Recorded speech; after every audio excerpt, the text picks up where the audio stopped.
वाली हंसने वाली दवा। कुसुम अपनी बहू सुरभि और बेटे ऋतिक के साथ रहती थी। कुसुम के पति सुरेश काम के सिलसिले में अक्सर शहर से बाहर ही रहते थे। एक दिन वो अपने घर आए और कुसुम के लिए बहुत सारी दवा लेकर आए। भाग्यवान, कहाँ हो तुम? अरे आ गए आप। इस बार बहुत दिनों में आए, और मैंने आपको जो घुटनों के दर्द की दवाई लाने के लिए कहा था वो तो लाए हैं ना आप? हाँ, तुमने जो भी कहा था वो सारी चीजें ले आया हूँ। बस अब एक गिलास पानी तो पिला दो। सुरभि, एक गिलास पानी तो लाना। सुरभि जल्दी से पानी लेकर आती है। सुरेश सुरभि के सर पर हाथ रखता है और उसका हालचाल पूछता है। बहू, ये तुम्हारी सास के लिए मैं कुछ दवाई लाया था, तुम देख लो ये दवा। तुम्हारी सास तो है बुलक्कड़, किसी और दवाई की जगह कोई और दवाई खा लेगी तो लेने के देने पड़ जाएंगे।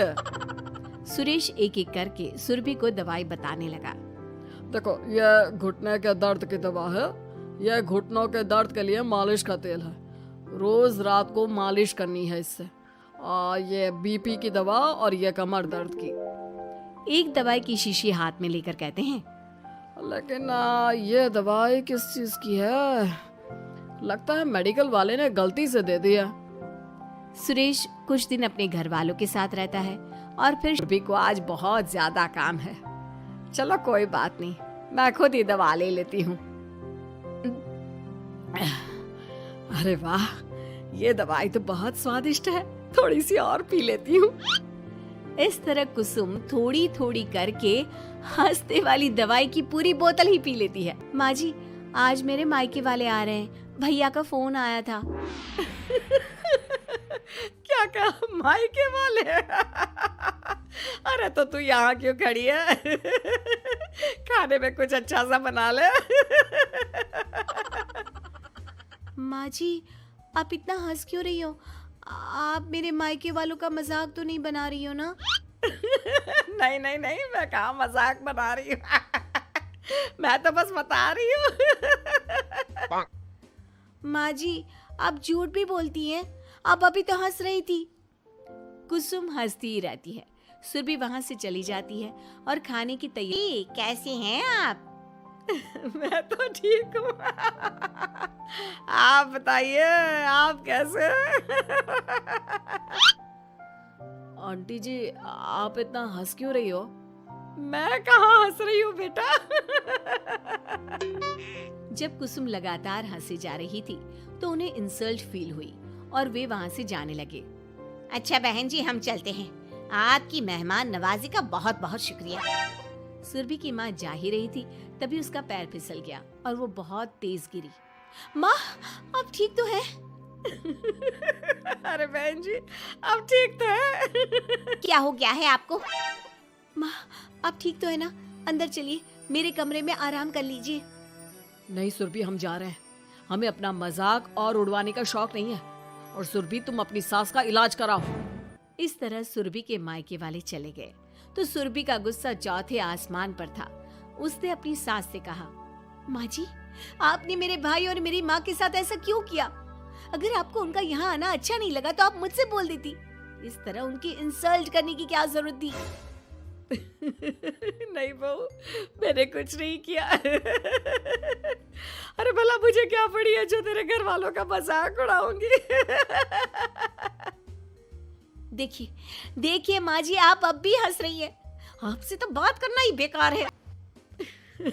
सुरभि, क्या हुआ? अभी तक सो रही हो तुम? क्या हो गया? माँ जी, मुझे बहुत तेज बुखार आ रहा है। अच्छा, ठीक है, ऋतिक को बुलाती हूँ। माँ जी, मुझे बुखार आ रहा है और आप हंस रही हैं। अरे नहीं बहू, मैं कहाँ हंस रही हूँ? वो तो मेरी हंसी रोक ही नहीं रही है। माँ जी, जब आपकी तबीयत खराब होती है तो मैं आपका कितना ख्याल रखती हूँ और आप मुझ पर हंस रही हो। चले जाओ आप यहाँ से। बहू सुन तो सही। नहीं माँ जी, आप जाओ यहाँ से। अब तो आपके बेटे ही आपसे बात करेंगे और मैं पापा जी को भी बताऊंगी कि आजकल आप क्या कर रही हैं। जब ऋतिक घर आया तो सुरभि ने उसे सारी बात बताई। मुझे तुम्हारी बात पर विश्वास नहीं हो रहा। माँ तो तुमसे बहुत प्यार करती है, फिर वो तुम्हारा और तुम्हारे घर वालों का मजाक। बहुत खराब है। तुम अपनी माँ और पत्नी को लेकर हॉस्पिटल पहुंचा। मौसी जी, कैसे हैं राहुल भैया?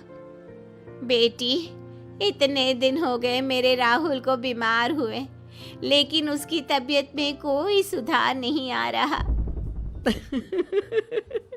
अरे छोटी, हुआ क्या है राहुल बेटे को? कुछ बता तो सही। माँ, आप हंस क्यों रही हो? कहाँ हंस रही हो बेटा? मैं तो अपनी बहन के बेटे के लिए परेशान हूँ। माँ, ये क्या तरीका है? रहने दे बेटा, ये तो मैंने सुना था कि मुसीबत में साया भी साथ छोड़कर चला जाता है। आज मैंने देख भी लिया। अरे नहीं बहन, मैंने ऋतिक और राहुल में ना कभी कोई फर्क नहीं किया। फर्क तो दिख रहा है कुसुम दीदी। अगर आपकी बेटे की तबीयत खराब होती तो आप ऐसे हंसती क्या? ऋतिक बेटा, ले जा अपनी माँ को यहाँ से। ऋतिक बहुत गुस्से में अपनी माँ से बात करने लगा, लेकिन कुसुम तो सिर्फ हंसे ही जा रही थी। ऋतिक ने अपने पापा को फोन करके बुलाया और उन्हें सारी बात बता दी। बेटा, तेरी माँ तो अपने घर वालों से बहुत प्यार करती है और वो बहुत समझदार है। वो ऐसी हरकत कभी नहीं कर सकती। जरूर कोई ना कोई बात है। कल मैं उसे डॉक्टर के पास ले जाऊंगा। शाम को खाना खाने के बाद सुरभि कुसुम को दवाई देने के लिए गई तो उसने देखा कि दवाई की वो बोतल तो बिल्कुल खाली थी जो सुरेश गलती से ले आया था। सुरभि ने वो बोतल सबको दिखाई। अरे, ये दवाई तो गलती से आ गई थी और मुझे तो पता भी नहीं कि ये किस मर्ज की दवाई है। कुसुम, क्या तुमने ये दवाई पी थी? हाँ जी, एक दिन जब वो काम में लगी थी ना, तो मैंने ये दवाई पी कर देखी थी। मुझे दवाई बहुत स्वादिष्ट लगी तो मैंने सारी पी ली।